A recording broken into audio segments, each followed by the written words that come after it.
大家问千万二，大家要跟大家做过来拜一日。古早一句话讲，第一讲食薰分芳，第二讲选举运动，第三讲就是种甘蔗互会社帮。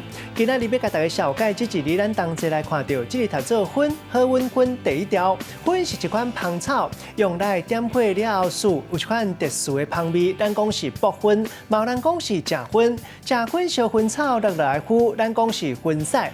食薰迄节会当输的，咱讲是薰头。有一款薰讲叫做薰吹，嘛有一款水薰吹。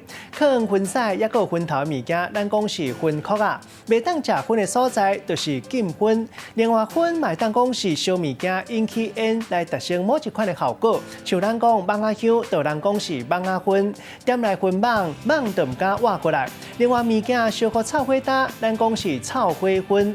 带大家做伙来小解这两个词。头一个读做火薰，意思是烧物件了后产生的烟；第二个词读做解薰，意思就是解掉食薰这个惯势。咱用一句话来举例，甲这两个词合做伙。譬如讲阿明为了要解薰，步数真短，功夫真出，什么款的方式都提出来用。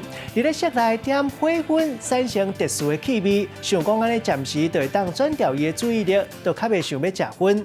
今仔日小解这一日读做薰，提供予观众朋友来参考。